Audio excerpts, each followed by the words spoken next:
I'm 67 years old, and the first thing I do every single morning is plug in a phone that nobody calls. That's not poetry. That's not some metaphor I rehearse to sound wise. That is my life. Every morning, before I make coffee, before I open the curtains, before I even stretch the ache out of my lower back, I reach over to my nightstand, I grab that smartphone, and I plug it into the wall. I watch the little lightning bolt appear on the screen. Charging. Full battery. Ready to receive. Ready for what exactly? I have 3 children. All alive. All healthy. All out there in the world with jobs and homes and families of their own. Not one of them calls me first. Not on a Tuesday. Not on a Sunday. Not even on my birthday unless their mother reminds them. And she and I haven't been married in 11 years. That phone sits on my kitchen table, face up, screen black, all day long. No missed calls, no voicemails, no little notification telling me somebody out there was thinking about me. Just a clock ticking on the wall and the hum of a refrigerator that's too big for one person, and the kind of silence that doesn't feel peaceful. It feels earned. And it is earned. Because this is my fault. Every bit of it. I need you to hear that before I go any further. I'm not here to cry about ungrateful children. My children are not ungrateful. My children are behaving exactly the way I trained them to behave. I just didn't realize I was the one doing the training. Let me take you back. Let me show you who I was. In my 30s and 40s, I was the man other men wanted to be. I swear that's not ego talking. That's just the truth of how I walked through the world. Corner office, firm handshake, tailored suit that smelled like leather and ambition. I drove a car that cost more than my father made in 2 years. And I told myself every single day that I was doing it all for my family. That was the lie. That was the big, beautiful, poison lie I swallowed whole and let it sit in my gut for 25 years. If I provide, I've done my job. If the mortgage is paid, if the tuition is covered, if the refrigerator is full, then I am a good father. Emotions are extra. Softness is optional. I confused authority with fatherhood. I confused discipline with love. I confused being present in the house with being present in their lives. And those are not the same thing. Not even close. My daughter called me once during a work dinner. I remember it. I was sitting at a steak restaurant with 2 clients and a glass of scotch that cost $40. Her name flashed on my screen. Emma. I looked at it for maybe 2 seconds, and I silenced it. Flipped the phone over. Went back to my conversation about quarterly projections. I told myself I'd call her back. I didn't. Not that night. Not the next morning. By the time I remembered 3 days later, I didn't even ask her what she'd wanted. I just said, "Hey, sweetheart, everything okay?" And she said, "Yeah, Dad, it's fine." And that was it. I'll never know what she needed that night. And I guarantee you she remembers that I never asked. My son, David, came to me once when he was maybe 14. He was having trouble at school. Not grades, something social, something that was eating him alive. I could see it in his face. The boy looked like he hadn't slept.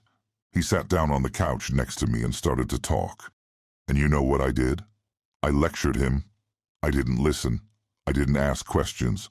I didn't sit in it with him. I went straight into fix-it mode because that's what strong fathers do, right? I told him to toughen up. I told him the world doesn't care about your feelings. I told him to handle it. He nodded, got up, went to his room, and he never brought me a problem again. Not once. I thought I'd taught him strength. I taught him that his father was not a safe place to land. And my youngest, Michael, my little artist, he brought me a drawing once. He must have been 8 or 9. He came running into my office at home, holding up this colored pencil picture of our family standing in front of our house. And I said 2 words that I will carry to my grave. Not now. I didn't even look up from my computer. Not now, buddy. Daddy's working. He walked out of that room without a sound. I don't know what he did with the drawing. I don't know if he threw it away or kept it or cried into it. I never saw it. I never asked about it. I was closing a deal I cannot even remember today. Each of these moments felt small at the time, reasonable even. Every parent has said, "Not now." Every parent has silenced a call. But here's what I didn't understand. One, "not now," is a raindrop. 100 of them is a flood. And my kids were drowning in all the times I told them they were less important than whatever was on my desk. Now let me tell you about the night everything cracked open. Christmas Eve, 5 years ago. I'd been divorced for 6 years by then, living alone in a smaller place, but still trying. I decided I was going to host dinner, a real one. I went to the store 2 days early. I bought a turkey bigger than I needed. I bought candles, the nice ones that smell like pine and cinnamon. I set the table for 6. Me, my 3 kids, and 2 of their partners. Good plates, cloth napkins, wine glasses I had to wash by hand because they'd been sitting in the cabinet collecting dust for God knows how long. I spent that whole afternoon cooking. The kitchen smelled like rosemary and butter and roasted skin. And for the first time in years, my house smelled like a home. I put on music. I set out bread. I even bought a little centerpiece, this pine wreath with red berries, because I remembered my ex-wife used to do that, and the kids always loved it. 6 o'clock came. Nobody at the door. That's fine. People run late. 6:15. I checked my phone. Nothing. 6:30. The first text came in. It was from Emma. "Hey, Dad. So sorry. We decided to stay with Mark's parents tonight. Hope you have a good one. Love you." I read it twice. I set the phone down. 6:45. David. "Not gonna make it tonight, Dad. Spending it with Sarah's family. Merry Christmas." Short, polite, final. 7 o'clock. Michael. "Maybe next year, Dad. Sorry." 3 words and an apology that didn't even feel like an apology. It felt like relief, like he was glad he didn't have to come. Not one of them called. Not one of them heard my voice or let me hear theirs. They sent texts. Quick, clean, painless texts. The way you cancel a dentist appointment. I sat down at the head of that table. 6 places set. 5 of them empty. The candles were still burning. The turkey was going cold. The pine wreath smelled so strong it almost made me sick, because it smelled like something that was supposed to be happy. And I was sitting in the most unhappy moment of my life. I didn't move for a long time. I just sat there, listening to the wax drip. That little ticking sound when a drop of wax hits the plate holder, over and over. The only sound in the room. Then my phone buzzed. I grabbed it like it was a lifeline. Maybe one of them changed their mind. Maybe someone was coming after all. It was a photo. A group photo from Emma's phone. Her, Mark, Mark's parents, Mark's sister. They were all sitting around a table that looked a lot like mine. Big turkey, candles, nice plates, and every single person in that picture was laughing. My daughter was laughing. She looked so happy. She looked like she was exactly where she wanted to be. And that's when it hit me. That's the moment the lie finally died. They hadn't forgotten me. They hadn't abandoned me. They had chosen warmth. They had chosen homes where they felt welcome, where they felt heard, where "not now" had never been the answer. They went where love felt easy. And I had never made love feel easy. Not once. I had made it feel like something you had to earn, something you had to schedule, something that came with conditions and corrections. I sat at that table until the candles burned themselves out. I didn't eat. I didn't clean up. I just sat there in the dark, in a house that smelled like Christmas dinner that nobody came to eat. And I understood for the first time that I had not lost my children. I had dismissed them so many times that they finally listened. That was 5 years ago. Let me tell you what my life looks like now. That phone, that smartphone sitting on my kitchen table, it has become the center of my entire day. I check the volume before breakfast. I check it after lunch. I check it before bed. I keep it charged to 100% at all times, like a candle you keep burning in the window, hoping somebody sees the light and comes home. I am terrified, genuinely terrified, that the battery might die during the one moment someone decides to call. So it stays plugged in. It stays face up. It stays ready. And it stays silent. I can connect to 3 billion people on that little glass rectangle. I can call a stranger in Tokyo. I can video chat with someone in Buenos Aires. But the 3 people whose voices I actually need to hear feel further away than the other side of the planet. Some nights, I scroll through old photos of them. Emma at her high school graduation, throwing her cap. David on his first bicycle, looking back at me with this enormous grin. Michael holding up that drawing, the one I never looked at.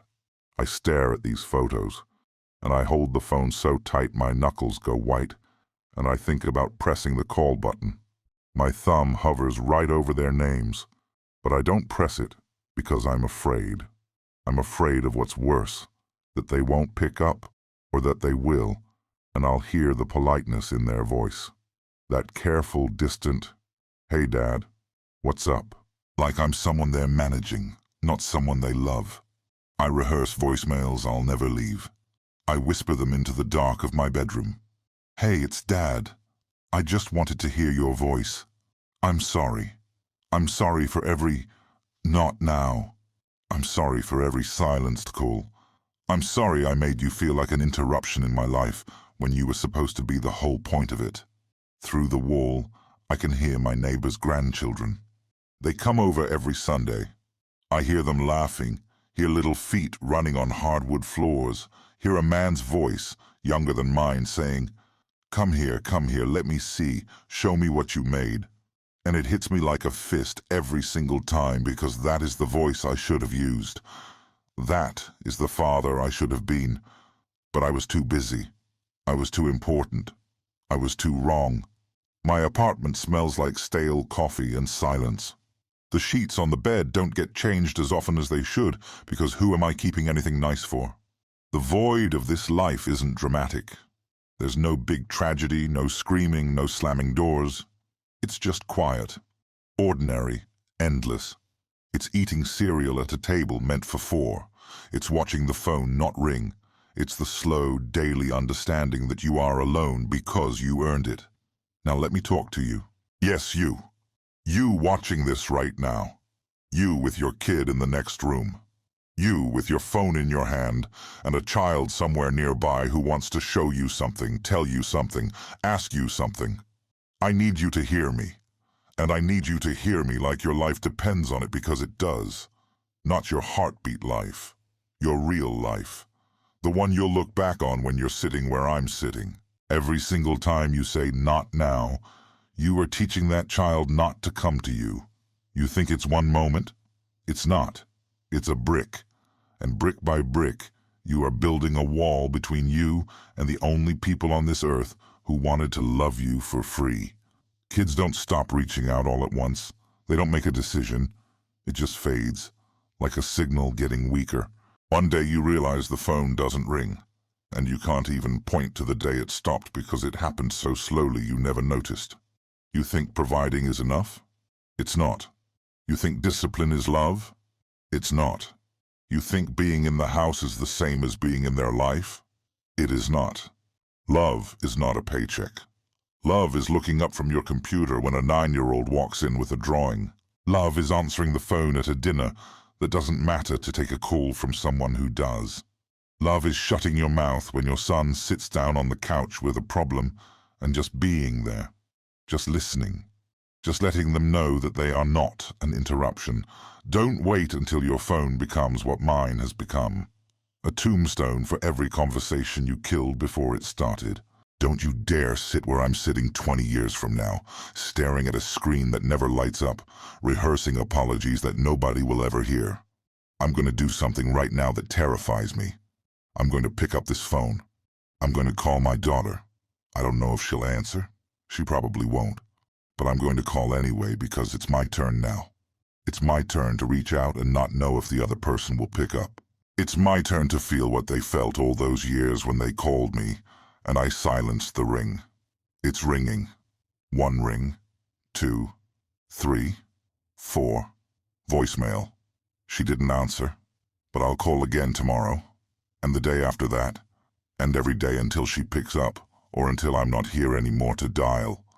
Because I spent 30 years teaching my children that they weren't worth my time. Now I'll spend whatever I have left teaching them that they are.